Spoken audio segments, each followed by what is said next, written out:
Apart from the fact that we literally have no paintings or have any idea of what this woman looks like, just bear with me, okay? Try to imagine. Imagine that this is really her, because we have no picture, so I just had to take a random picture from Google. But do you know who this lady is? Yes? No? Well, let me tell you. This woman is called Boudicca, the famous warrior queen of the Iceni tribe. She dared to stand against the mighty Roman Empire. Her story is filled with courage, rebellion, injustice, cruelty, bravery, and honestly, a fight for freedom that resonates till this day. So come along, let's learn about Boudicca. Hi, my name is Nikita. Welcome back to my channel where I talk about historical figures while I do my makeup. Now, I'm not a historian or a makeup artist, but this is just a way that I found to mix the two things that I love and just create something. So if you like history and or makeup, I suggest you click that red button down below and subscribe, because I post videos every Mondays and Fridays, same thing. With that being said, let's get to it, shall we? Let's go. So, Boudicca was born around 30 AD. It's believed that she was born into a royal family in East Anglia, which is now East England. Honestly, I actually tried to do more research on Boudicca, like on her childhood and like who her parents are and just where she came from. And babe, I couldn't find anything about her childhood. I couldn't even find who her parents were. There's just no information about her parents or where she really comes from. Or maybe I didn't do enough research, but I just couldn't find anything. We don't know her parents, but she's here, okay? Boudicca's here. Boom. Okay, wait, I lied. Actually, I could find something. They said she was well educated and poised for leadership. So I'm guessing what they meant to say is that she was well raised and had, like, you know, the amount of education that women were allowed to have in her time. So according to accounts, Boudicca of the Iceni was actually tall, striking, and she had long red hair. Whenever I was researching that, I was thinking about Merida. Do you know Merida? The princess with the arrows, with the little three, her brothers are like three little bears, or like she turns her mom in a bear. I don't know, but like, you know what I'm talking about, right? Like her, I think that's what she looked like. Yeah, Merida. Okay, let me shut up. So Boudicca was also described as having a harsh voice and fierce looking eyes. Am I fierce enough? Boudicca was married, and she was married to the king of the Iceni tribe. His name was Prasutagus. Listen, I don't know if I'm saying that right, but Prasutagus. And together, Boudicca and Prasutagus, they had 2 daughters, and their names, I don't know if I'm about to say this right, I'm probably gonna butcher it, but Henua and Lanasi, yeah, those were their names. Okay, so now that I gave you as much background as I could, let's get into the real story and why we're talking about Boudicca today. What happened? So in 43 AD, Rome, you know, the Romans, they invaded southeastern Britain. Pay attention. They didn't just go and like conquer southeast or east southern Britain. They didn't just go and get a war and then win, you know. It was a gradual conquering. Maybe I should go back to school. The conquering was gradual, okay? Like they didn't just fully attack and take over everything. No, they took over like little parts until they ended up taking the whole thing, right? And so basically what would happen is when the Romans would come and try to conquer your kingdom, if you would say no, you would have war with the Romans and obviously lose, unfortunately. And when you lost, they would just take over everything. You would probably be dead, you know, because it's the Romans we're talking about. Come on. So if you didn't want to die because you said no, most kings, they would get into a treaty with the Romans and have like a deal, basically, you know, and tell them like, okay, you know, in exchange for you living my kingdom alone, I will pay taxes and I will be your ally. We will help you and we will be loyal to you, okay? You don't have to worry about us. Just leave us alone. Don't come over here. Boudicca's husband, he got into one of those treaties with the Romans, and that's why the Iceni were able to be somewhat independent, if you could say so. They had peace. The Romans would also let the kings continue to be kings. They wouldn't like take over your whole kingdom and then just, you would get to still be the king of your kingdom and rule and, take care of things. The only thing that would change is that now you answer to Rome. You would expect that, okay, that would be it. And they all lived happily ever after. That's what you want to think, but no, because we're dealing with Romans here, okay? Nothing's ever good when Romans are involved. Nothing's ever peaceful when Romans are involved, okay? Nothing. Unfortunately, time goes by. Prasutagus, he died in 60 AD, okay?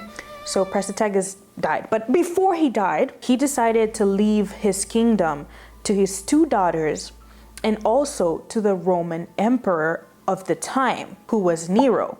So basically his daughters and Nero both shared the Iceni kingdom or the Iceni tribe, and they were both supposed to be rulers. And Prasutagus, he did this because he thought that, by leaving ownership of his kingdom to the Roman emperor, that he was also securing the independence, like the somewhat independence for his tribe, and just securing peace for his family and his people.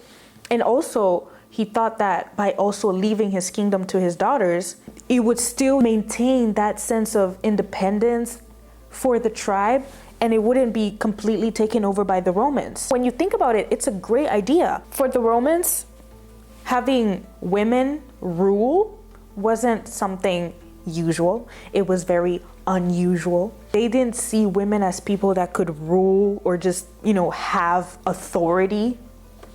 A woman, they didn't see that. That was not normal for them. And so when Prasutagus did that, they were like, hell no. Still signed the contract though, They're like, yeah, sure, Prasutagus, of course we will share with your daughters. Just, go ahead and sign, baby. Sign the document. So Prasutagus did all that, they signed the documents and everything. And Prasutagus, he kind of might have died with like peace of mind that, okay, there's the contract, my daughters have a part of the kingdom, and then, the Romans have a part, and everything's gonna be okay, everyone's gonna be fine. And he died. After he died, the Romans had a new idea. They're like, bing! Oh, he's dead. If we don't follow the contract, what is he gonna do? Come back for us? He's gone. There's no one to stop us now. So what they did is they broke the contract, and they went and took over everything. Everything. They took taxes. They took back all the money that they gave. They enslaved people. And even worse, just to amplify the humiliation, they took Boudicca, Prasutagus' wife, the queen of the Iceni.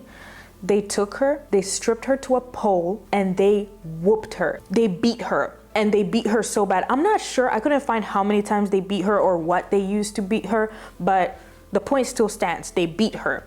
They were trying to humiliate her, and they were trying to just make the Iceni realize that, your king is dead, and now you belong to us. They took Boudicca's 2 daughters. Basically, they were just thrown to a gang of men to be brutalized and sexually assaulted, unfortunately.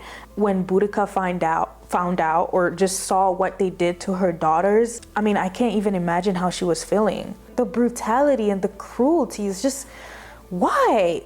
It's like something in her awoke. She wanted blood. She wanted vengeance. She wanted revenge for what they did to her daughters. They basically stripped them of all their honor, all their dignity. She wanted blood. And she wanted Roman blood, specifically. You go, girl. Get them. Fueled by revenge and anger, Boudicca rallied a huge group of the Iceni tribe, men and women, to support her into going to war with the Romans. She was like, these people can't keep treating us like this. Look what they did to my daughters. Look what they did to me. Who's gonna be next? Let me tell you, she did that. She did that because that group, after hearing that and even seeing what they did to them, they were on board. They were on board. She didn't even have to do too much, honestly. The Romans did that to themselves. So the group that was being led by Boudicca against the Romans was called the rebels. And it wasn't by them, it was by the Romans, obviously. They were ready to go against the Romans, right? So their first target was the capital. The capital was called Camulodunum, and that in modern day is Colchester. I think we're still in England, right? Yeah, modern day Colchester. Correct me if I'm wrong. So the city or the capital, Camulodunum, the Romans used it as like a retire place for their veterans, like their military veterans. That's where they could go and, relax or just, retire. Locals, they were accusing the Roman veterans of mistreating them, like mistreating the locals, treating them badly. Again, I'm not surprised. These are the Romans we're talking about. So as Romans normally do, they had like a temple built for one of their gods, and they also had a temple built for one of their former emperors. His name was Claudius, okay? He was a former Roman emperor, and they built him a whole temple.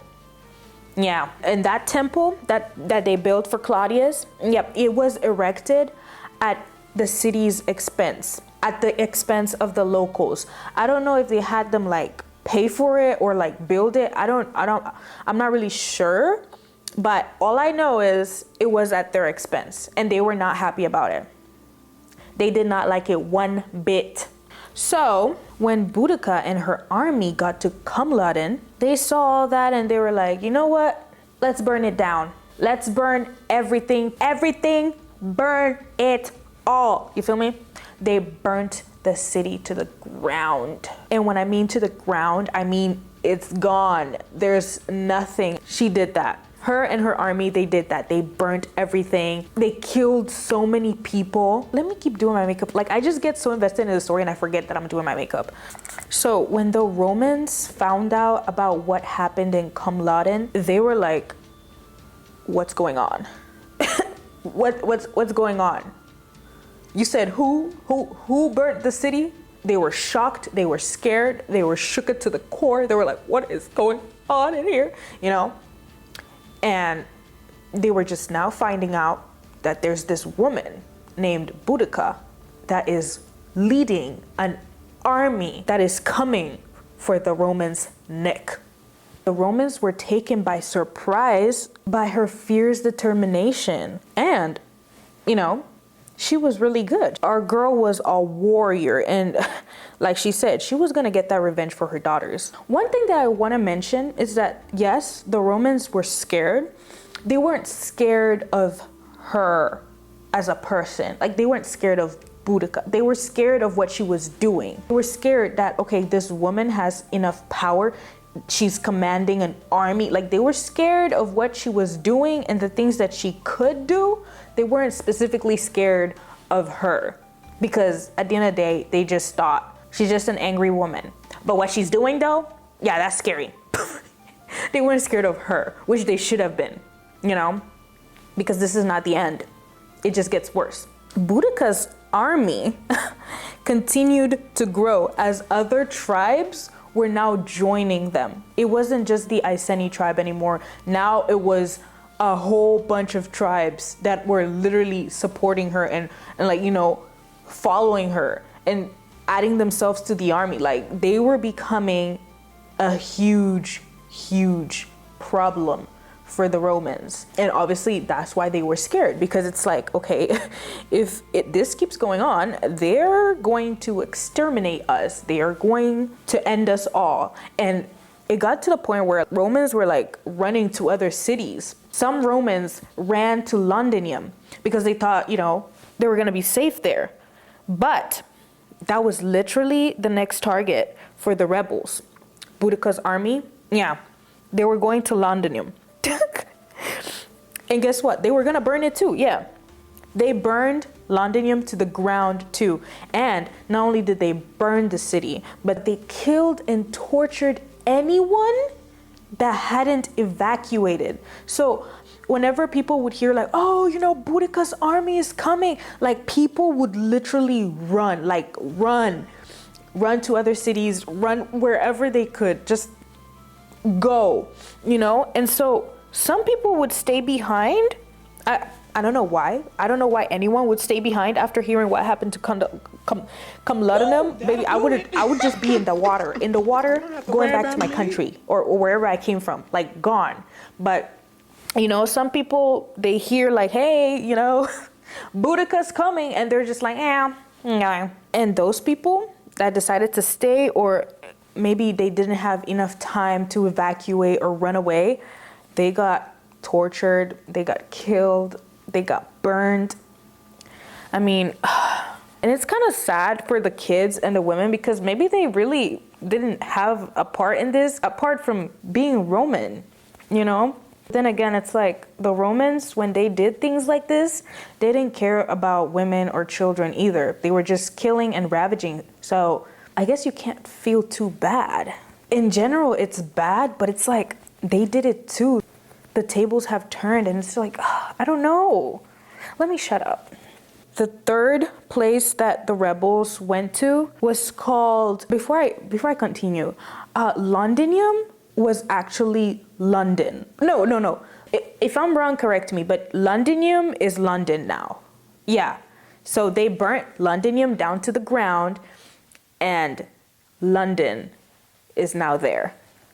But wouldn't it make sense though? Like Londinium, London, like it makes sense, right? Right? So the next city where they went to was called Verulamium, which is now modern day St. Albans. Yeah, it was destroyed too. Burnt to the ground, to a crisp. And people dead, killed, tortured, burnt, gone. Yeah, and that's like already three cities that Boudicca and her army have burnt to the ground. The Romans, they were scared. Like if they weren't scared before, now they're scared. They're terrified to the point where they were thinking about leaving. Like they were thinking about running away, which they probably should have. Between those three cities being burned and destroyed, it was said that around 70 to 80,000 people were killed. 70 to 80,000 people lost their lives. It was said that Boudicca's army, they had no interest in taking slaves. They just wanted everybody to die. They would either kill people by burning them by the cross, and even noble women, they would be killed and then their bodies would be put on spikes, and then they would cut their breasts off, put them in their mouths, and sew their mouths up. Yeah. Brutal. Boudicca and her army, they were not playing. You do not want to play with them. Like, if you hear that they're coming to your city, run. If you love your life, I beg, just run. The Romans, realizing the threat posed by this fierce queen, they quickly decided to regroup under the leadership of the governor Gaius Sautanius Paulinus. Gaius Sautanius Paulinus. That's a funny name. Come on. Paulinus. I'm sorry. So the Romans, like I said, they were trying to run away. And then after that, they were like, you know what? We're not going to run away. We're Romans. God damn it. We're not running away. You know, they decided to stay. They decided, we're going to fight back. We are going to do something about this. We're not going to let this woman embarrass us. God damn it. Can you imagine the tension that there must have been between the two groups, the Romans and then Boudicca's army, the rebels? Let's do this one. So in a fierce confrontation, oh wait, I had like bronzer on there, like contour and bronzer. What am I doing? Boudicca's forces faced the Roman legions in what would now become known as the most significant battle in British history. And the battle was called the Watling Street Battle. I mean, this was a very important battle, not because the Romans and the rebels, like, no. This was an important battle because if the rebels, Boudicca's army, won, the Romans would leave them alone. You know, they would be free. But if the Romans won, it wouldn't be good. It just wouldn't be good. It would mean that the Romans get to stay. And no one wants that. Unfortunately, despite Boudicca's army's initial victories, being able to burn the 3 cities, they weren't able to win this war. I mean, the Romans ended up proving how disciplined and strategic they are. The rebels, like Boudicca's army, they were good, but they didn't have the amount of discipline and strategy as the Romans, which unfortunately led to a devastating defeat for Boudicca's army in 61 AD. They lost, unfortunately. And I mean, I can't even imagine how they felt. Imagine fighting for so long and just, you know, wanting freedom, and you end up losing. It's just like so heartbreaking. Oh my gosh. It's said that Boudicca was also fighting alongside her 2 daughters. So it wasn't just her wanting revenge for her daughters. Like, her daughters were right beside her, fighting with her.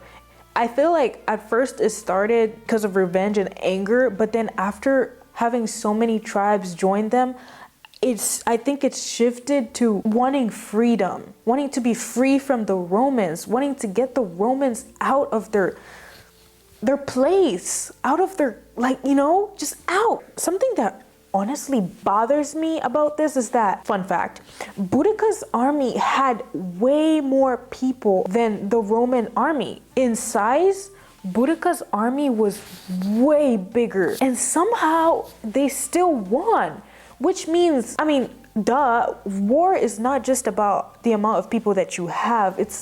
It's really about strategy. The Romans had that. That's why they won. I kind of want to ruin my makeup and just dab like this powder all over my face. I wonder what that's gonna do. I've seen so many people do it and I'm just like, let me try it. Let's see. Okay, it's not bad. I think it kind of just sets everything in place. I don't know, girl. I don't know. I'm just doing it. I told y'all, I keep telling y'all in my intro, I'm not a makeup artist. I'm just here for the plot twist. And also, you know, if you're wondering, I'm not a historian either, so I'm gonna get some things wrong sometimes. And I don't mind you guys coming in the comments and telling me, hey, you got this wrong. This is what actually happened, or this is what it was actually called. Like, I don't mind. Correct me. I'm not a historian. I'm a kid that likes history. So I'm definitely gonna get things wrong, but this is why I created this channel. We can all learn together.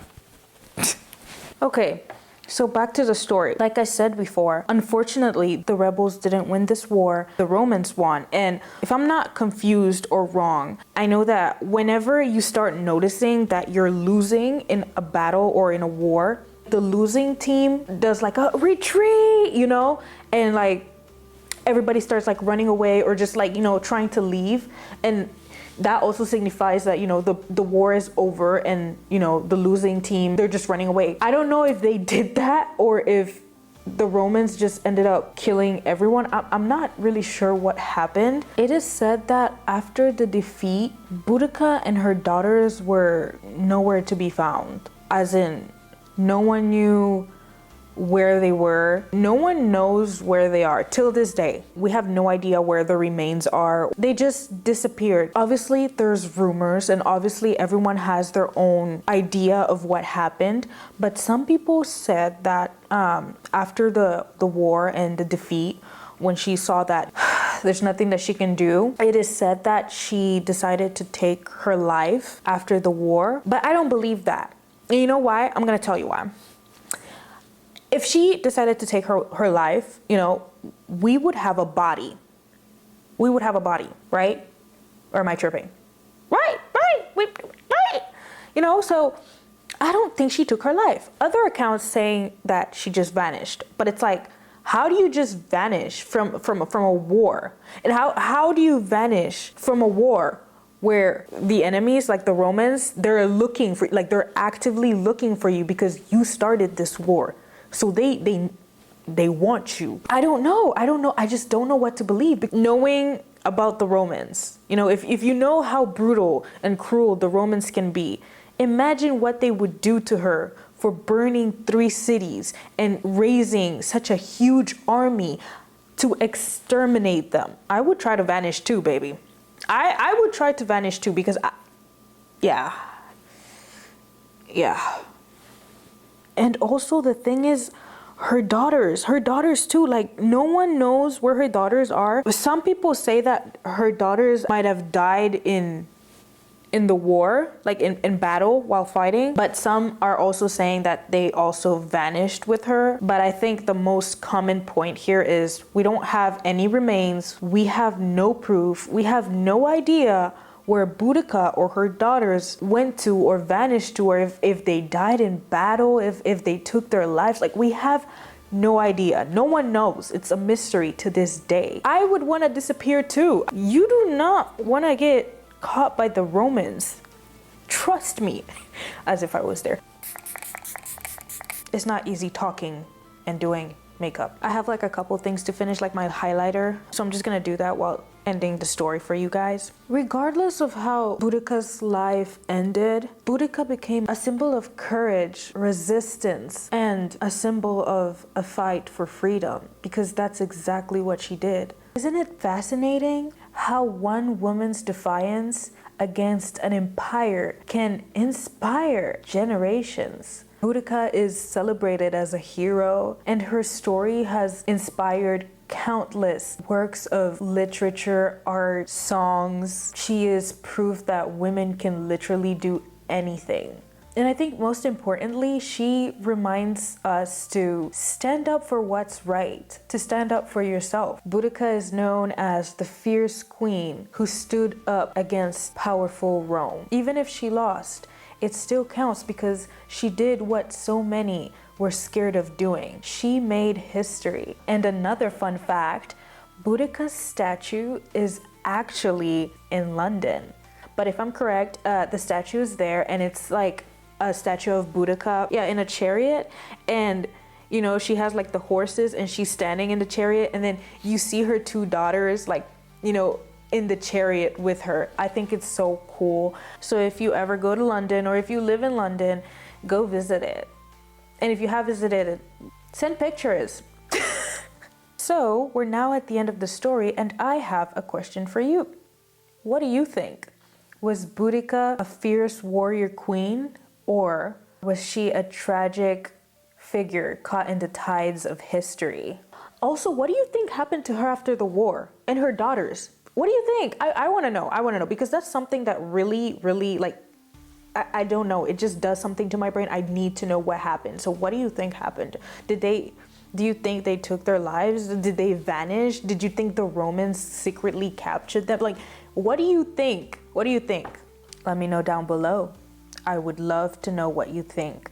Now that the story is done, let me tell you what we're going to be talking about on Friday, because I'm actually excited for this one. Well, I'm excited for all of them, but like this one, I'm excited for, okay? On Friday, we will be diving into the life of one of the most famous women of the Renaissance era. Can you guess who it is? Of course you can't. Lucrezia Borgia.